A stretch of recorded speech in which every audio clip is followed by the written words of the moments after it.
Welcome to Kalu Plays COD, and in today's video I'm going to talk about a topic that I've seen circulating around the Call of Duty community as well as the gaming community as a whole, and that is, will Black Ops 7 struggle?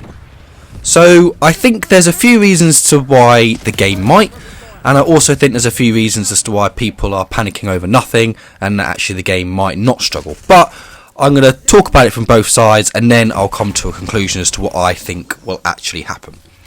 So the first reason why Black Ops 7 might struggle is because of the initial reaction to the reveal.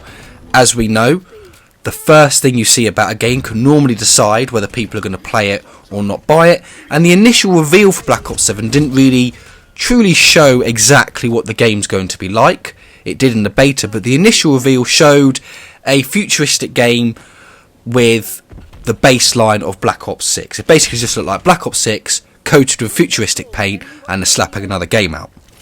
As a result, people lost interest and the trailer got a lot of dislikes, quite similar to what we saw with Infinite Warfare. The dislikes weren't that bad, but we've not seen a trailer get that many dislikes so quickly and get such a poor reaction since Infinite Warfare. And that leads on to the second reason, which is why this game may struggle, and it coincides with the initial reaction, and that is there is some really good competition this year. There's other games that are releasing big hits such as Pokemon ZA, but that isn't the main competition. The main competition is obviously a game that's going to be very similar to it, and that is the elephant in the room, Battlefield 6. Battlefield 6 is going to try and compete for both your time, but more importantly, it's going to compete for you to stay on the game. Battlefield 6 is going to be releasing Season, and it's going to bring out live content just like Black Ops 7 will, and just like Black Ops 6 before. Because of that, once someone is on a game that's a live service like that, the whole idea of the live service when they release content like this is it makes it harder for them to jump ship because they've already invested. They've invested in buying the battle pass, they've invested in all their unlock. And the extra advantage that Battlefield 6 has is that they released the game earlier than Black Ops 7, which was obviously their intention.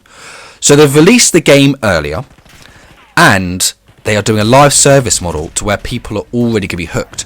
Battlefield 6, the Season 1, their Season 1 content is coming out before Black Ops 7 even releases, so it's going to hook a load of players, and they aren't necessarily going to be able to want to go over to Black Ops 7 because it's competing so well for their time and they've already invested. They also know that Black Ops 7 is going to take up a lot of their time with the camo grinds and their own battle pass, making it harder for them to make the decision to jump ship, even if the game is so easy to access, or even if their interest hasn't been deterred from the initial reveal. However, here's why overall I don't think that Black Ops 7 is going to struggle, at least not as much as everyone is saying it will. And that is because despite the initial reaction, despite the dislikes on the trailer, and despite the fact that Battlefield 6 has hit the ground running, and it really has, a lot of people are playing that game, at the end of the day, Call of Duty has already built its fan base. Yes, there's a lot of main fans that are coming away from the game, or they're not very interested in the game, or they're frustrated with the game, but the reality is Call of Duty has millions and millions and millions of people that regularly buy the game each year. They are, as I talked about at the beginning of the video, they are already hooked on the series. They are already interested in the series. They've already invested in the series. They've already invested in Battle Pass and double XP tokens and their time in the game. And as a result, it will make it harder for people to jump ship. Yes, Battlefield 6 has given it a go. But I think the reality is if you're already a Call of Duty fan, some people may be going to Battlefield 6 just to get that first person shooter hit, but then as soon as Call of Duty comes out, they know that hits the mark better, and they're going to just resume playing Call of Duty.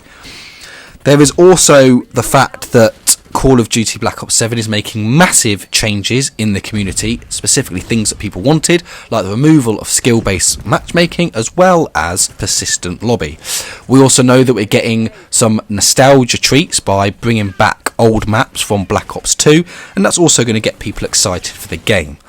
But I would argue normally that even with those things, as much as it's fantastic that they're doing it, I would argue that Battlefield 6 would be enough to scare Call of Duty.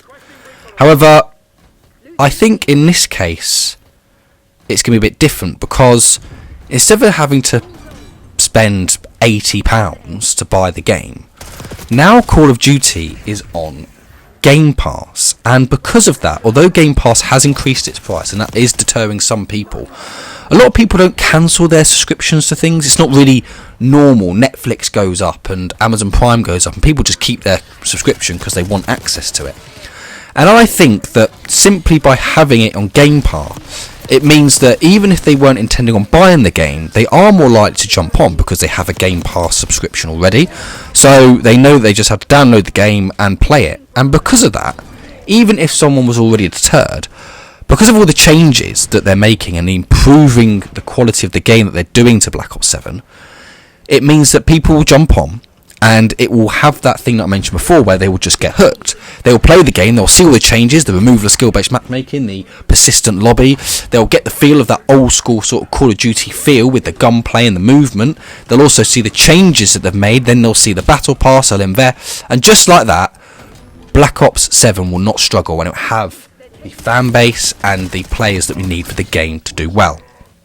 And that is why I think that Black Ops 7 isn't going to struggle, it is instead going to compete. And that competition is completely different, because by competing with a different game, we're going to see changes faster, we're going to see the changes that we want, and overall I think that Black Ops 7 is going to be a fantastic game.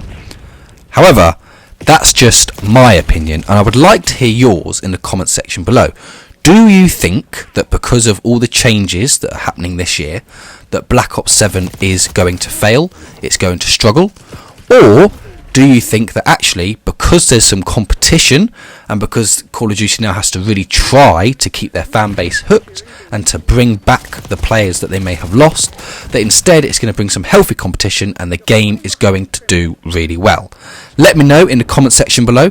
If you enjoyed this video, drop a like, and check out my last video where I talked about score streaks in Call of Duty. See you in the next one.